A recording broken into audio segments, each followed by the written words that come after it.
Hello there guys and welcome back to another video. Today something a little bit different. It's probably one of the nerdiest videos I'll ever put out. On my channel I've done a fair few things about films. I'm a massive film fan and I really hate this movement of streaming services because I think it just takes some of the life out of what cinema was. So one of my favourite things to collect is VHS tapes because I don't know, just watching a film on a tape where it actually takes some effort. If you've got VHS tapes, how many times have you gone to put one on and you've had to rewind it before you watch it? A lot of people, especially these days, would be like, it's not worth the effort. But I just think they look so cool. Like here I've got a fireplace and it's just got a load of Slipknot and Youngblood stuff. It's got my masks, it's got my pop vinyls, but it's also got a load of VHS tapes. And over the past couple of months, I've really been building up my collection of them because I used to have loads. Like I grew up on them as a kid at both sets of grandparents' house. I remember at one of my grandma's houses watching them on, do you remember those big box TVs that with the VHS combo? And I just think that they're so cool. So obviously as I've got older, I'm a massive horror fan.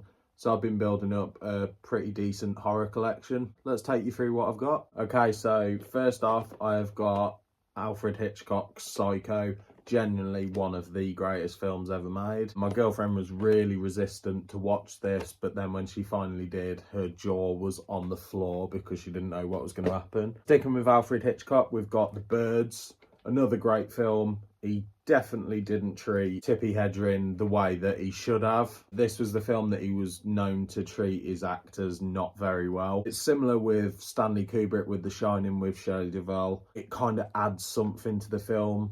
It's amazing. We've got Friday the 13th. Now, this isn't one of my favourite slasher films. Don't get me wrong, I do like the franchise. I like Jason Voorhees. But this first film, it's just such a generic slasher film. But you've got to respect it because the reason this is generic now is because this was one of the films that set the formula. Obviously, you had Halloween before it, but this really established the summertime slashers. Talking of Halloween, we've got a combo of Halloween and Halloween 2. I would prefer to have separate ones of this film, but the fact that both films are on the same tape, and I think that's the best way to watch Halloween 1 and 2 is in one, because obviously it's all on the same night and they do merge together really well. Even though the cinematography on each of the films is different, I personally prefer the cinematography on the first film. Halloween H2O, if Scream was a Halloween film, it would be this.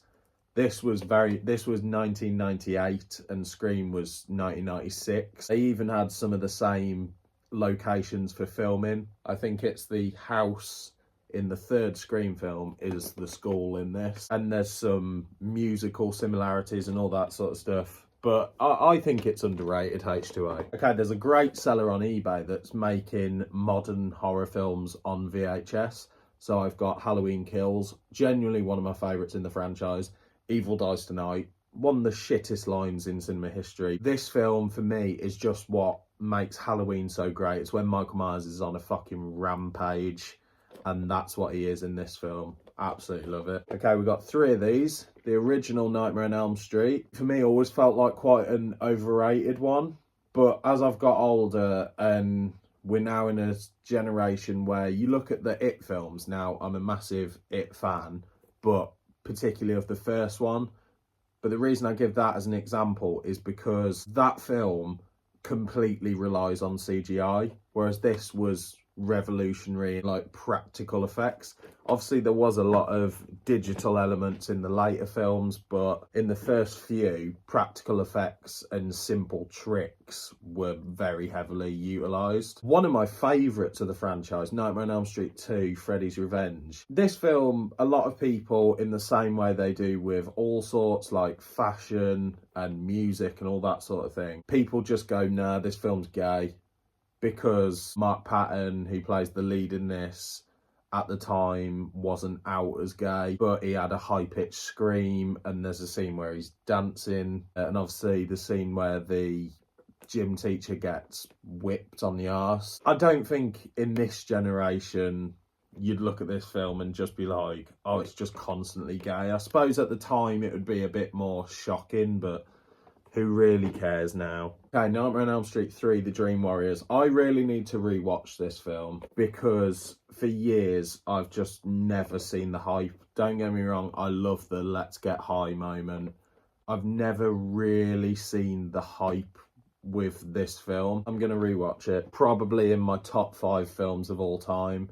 We've got Misery, the second best Stephen King film for me.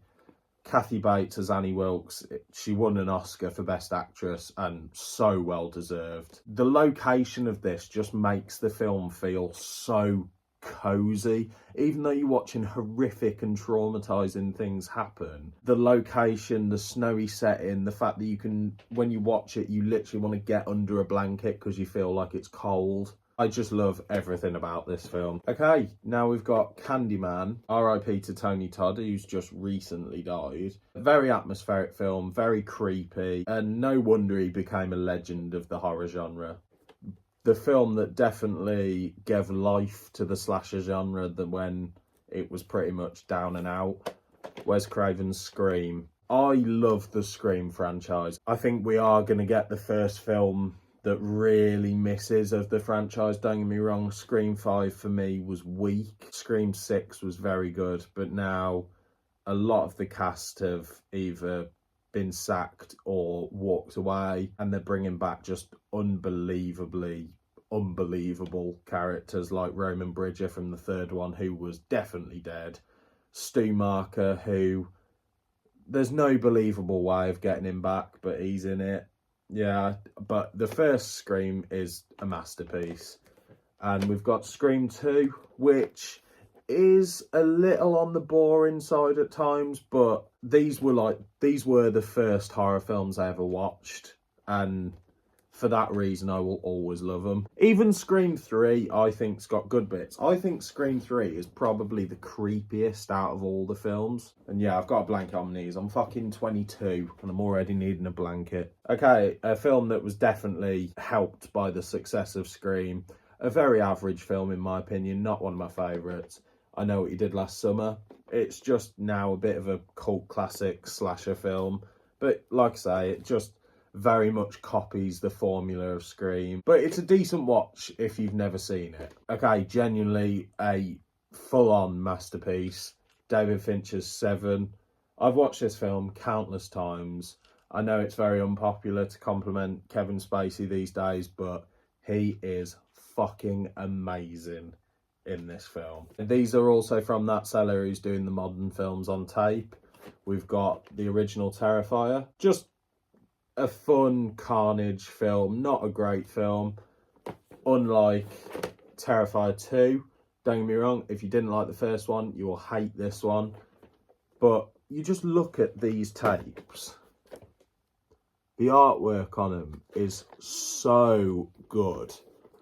And I've watched all these on tape. They play perfectly. And that bit of graininess as well just gives it a bit of life. We've also got Terrifier 3.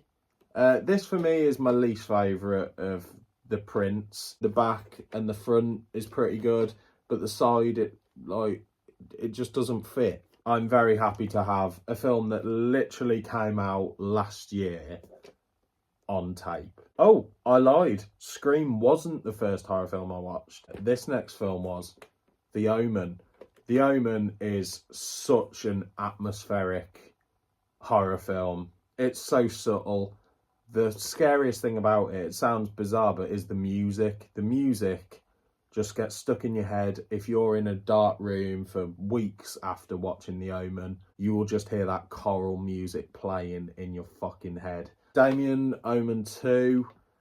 An alright sequel. The Omen really didn't need a sequel, but it was always going to get one. It's got good bits. The bit with the ice, the bit with the crow is really good. It explores more about Damien finding out exactly what he is. Compared to the first one, not great. The Omen 3 with Sam Neill. Again, this has got a couple of good bits, like the fox hunt and when the hounds attack that man on the bridge. Damien just takes his cravat off and just walks slowly towards him with the music playing. That bit is cool.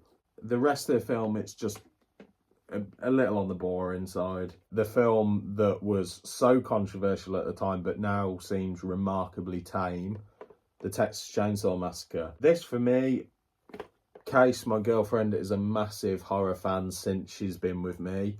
She loves Scream. She's really enjoyed the Terrify films. She liked Halloween, loved Psycho, really liked Misery. This she watched and thought it was genuinely one of the worst films she's ever seen. She thought it was boring. She just thought it was flat out terrible. I love it. I think the use of daytime horror, Daniel Pearl's amazing cinematography throughout. And there's some things that have aged, but I think it's still very creepy and it makes you feel something. You genuinely have a feeling that being anywhere near that house would be one of the worst nightmares you could ever have. A film that I didn't actually think I was going to be able to get on tape because I've never spent a lot on an individual tape. This I managed to find on Vinted for like £3. Child's Play. The original. I do want to get the second one on tape because that's the only other one that I actually really care about. But the first Child's Play, when the mother discovers that Chucky hasn't got the batteries in him, goosebumps. And I also think that's just such a cool fucking front cover. Because once you get Blu-rays and that, they're all like quite minimalist. And don't get me wrong, Blu-ray for the picture quality is perfect. But I don't want fucking 80s slashers with perfect picture quality, you know what I mean? A film that I only like the first half of, Stephen King's It. The second half, and it doesn't work with the new one either. I thought It Chapter 2 was absolutely terrible. It just doesn't work as good with adults as it does with kids. Like the fear and a clown. Because if an adult's scared of clowns, you're sort of like, grow up. Okay, now we've got some Kubrick films. A film that generally it's masterfully done for the era it came out is incredible. It's one of the most boring films I've ever watched. 2001: A Space Odyssey. And the only reason I've got it on tape is because it came with these other ones. But yeah, really not a favourite of mine. But I can appreciate, I'm someone that even if I don't like something, I try and appreciate what it actually is. Next, we've got Full Metal Jacket, considered by quite a lot of people to be one of Stanley Kubrick's best ever, and it's hard to disagree with. Okay, now this is a film for me that goes up and down in my favourite films I've ever seen. At one point it was at second place, but it is always consistently in my favourite films I've ever watched. A Clockwork Orange. This film is disturbing, it's traumatizing, it's graphic, it's so well acted, it's so well directed, it's beautiful, it's weird, just everything about it is something that I love. And the imagery in it is, I still need to get a tattoo of that shot of the four guys and their silhouettes. Possibly my favourite horror film ever. We've got The Shining. Again, super atmospheric, beautifully directed, and it does go up and down with how much I rate it compared to some others. But it's either this, Misery, or Hereditary. I think I could watch this more than Hereditary, but I think I could watch Misery more.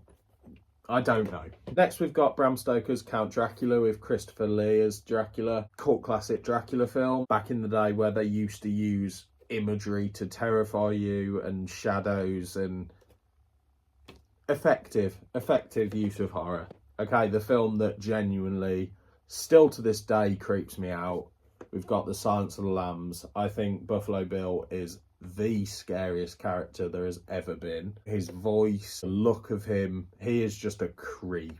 No one wants to be in that well. But it is one of my favourite films ever. It just gets under my skin. Probably one of the best sequels ever. In my opinion, really underrated.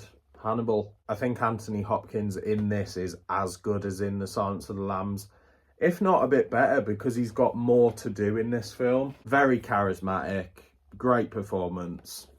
I love Hannibal. And it's a very It's a very sophisticated film, like the film you watch it and you just like, you feel intelligent, and that for me adds so much because that's Hannibal's personality. Okay, the weakest of the three, but still not a bad film, Red Dragon. I think this film tried to be grand and tried to do a little bit too much with Hannibal, but I think Ralph Fiennes is extremely good in this film. And yeah, it's the one that I go back to the least, but if someone was like, oh, I'm going to put Red Dragon on, I'd be like, fine, yeah. Yeah, a film that I haven't watched in years, but I remember it being a very off-putting film that really kicks off towards the end, The Hand That Rocks the Cradle, because obviously this is a film about a family who employ a nanny, and she just starts doing things that nannies definitely shouldn't do,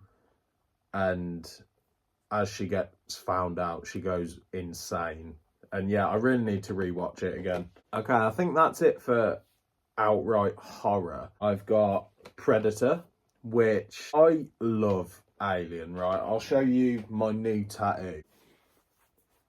Right, I've got a massive xenomorph on my thigh. I'm a lifelong fan of the Alien franchise.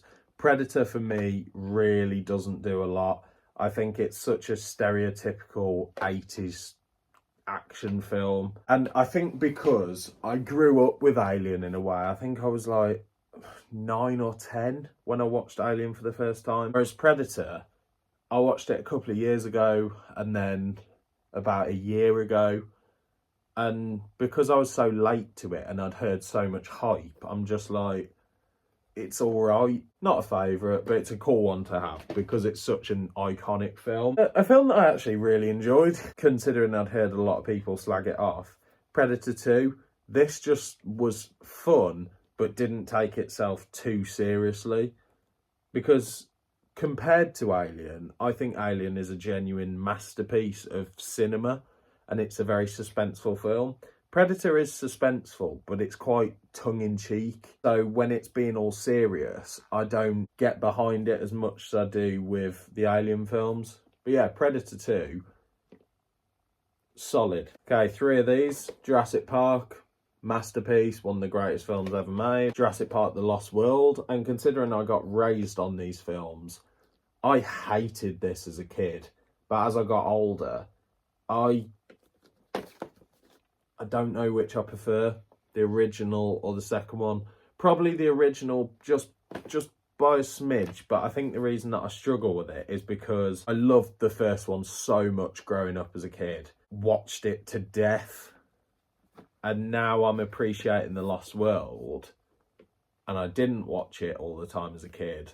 I'm sort of like, this might be my favourite, but I think my favourite is the first. Jurassic Park 3, the first Jurassic Park film that I ever watched. It's got good bits. It's not a great film. Okay, a film that I would love to say is overrated. It's not. It's Jaws. It's amazing.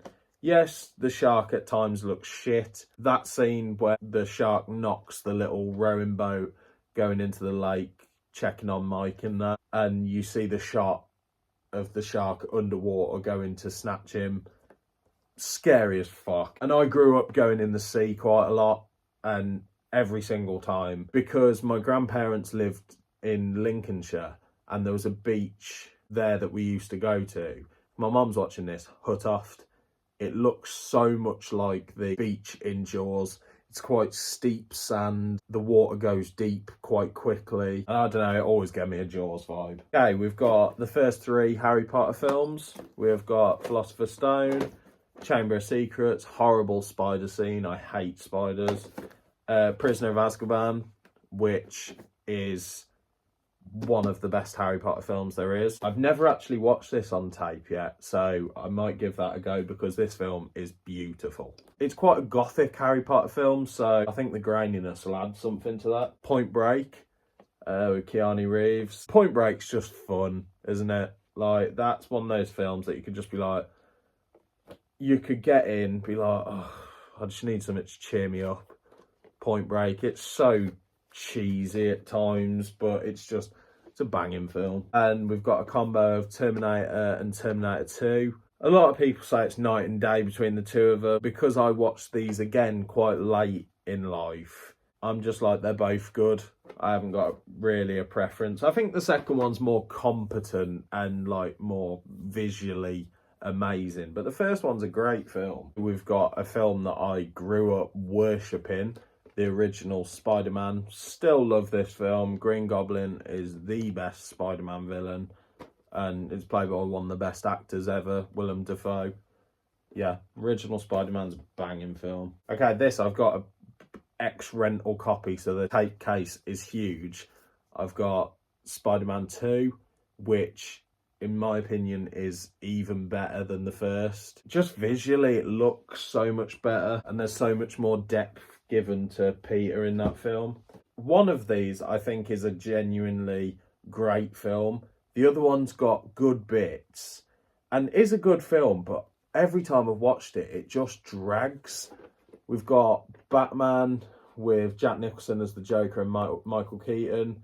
I love this film. You could put this on any day and I would watch it and really enjoy it. When it's filmed in the back of Jack Nicholson's head and he's first seen his scars and he starts laughing, it's so eerie.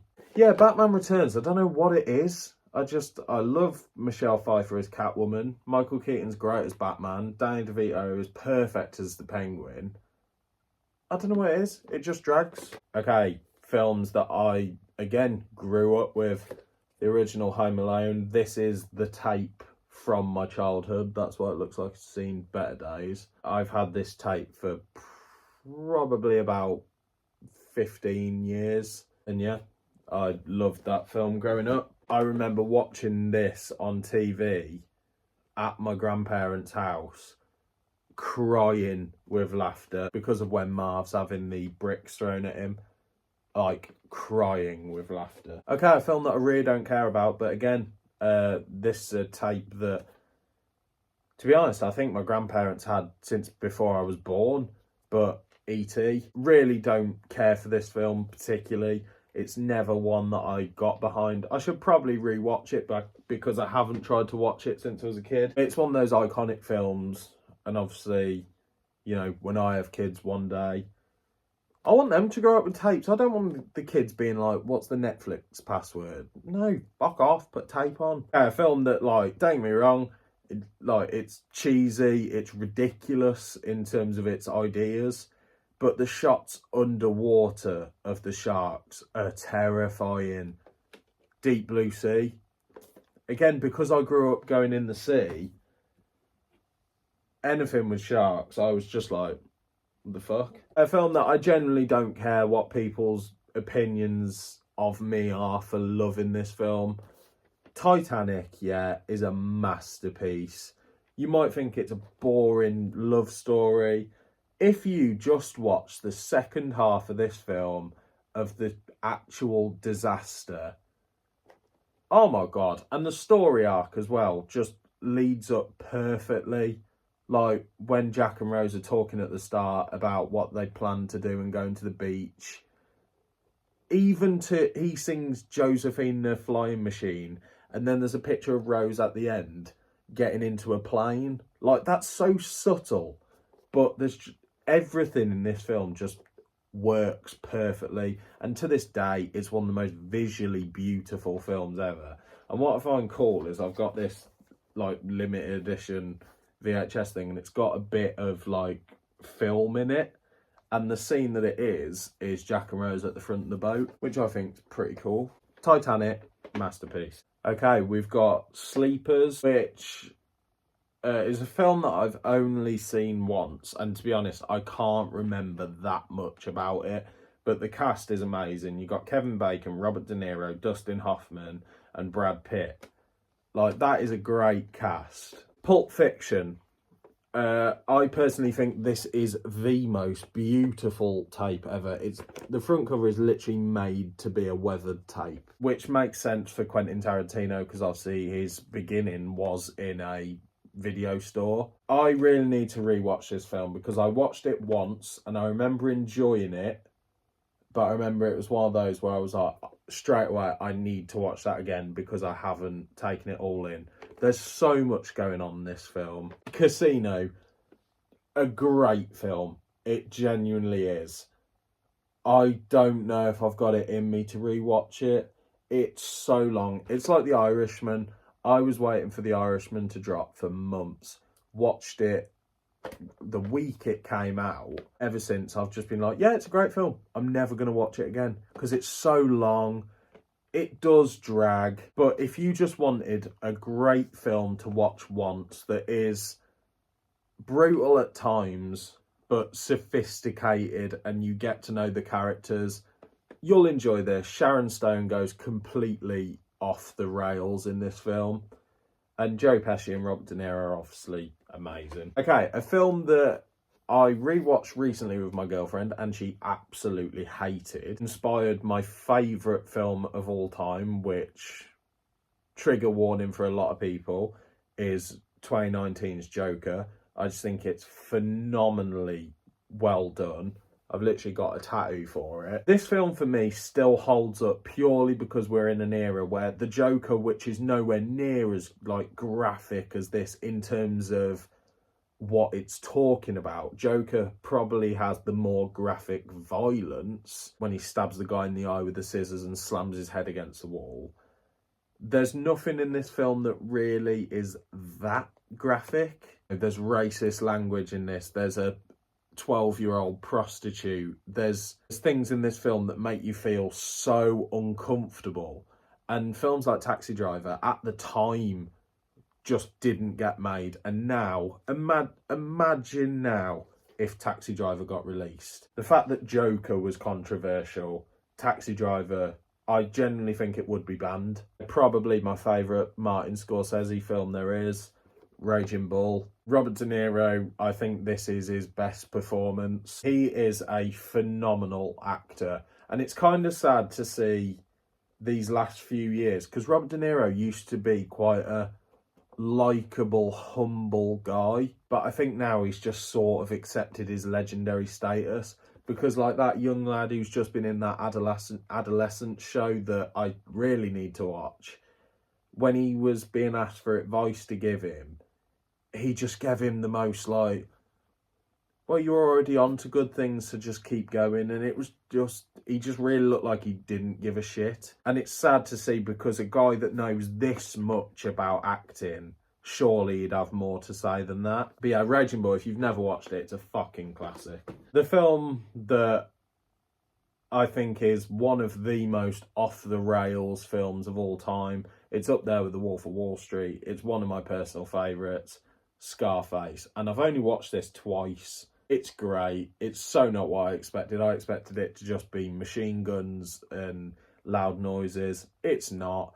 It's just a guy taking a load of cocaine, living a disastrous life. But yeah, Scarface, if you've somehow never watched it, give it a watch. Okay, last off, I can't believe that I found this in just a second-hand DVD shop up where my grandparents live. I found this for £1 in a corner with loads of stuff on top of it. It'd clearly been there for years, all for Alien films. And like I've given my opinion earlier on about the first Alien, generally think it's one of the best films ever. Aliens, one of the best action films ever. Alien 3, underrated. Alien 3 genuinely is not the disaster that people try and make out. It has got some great scenes in it, and it's just something different, whereas this film is absolutely terrible. I remember watching it as a kid and I was like, oh my god, there's so many xenomorphs in it, this is great. And then I didn't watch it for about 10 years, rewatched it. What the fuck is the ending?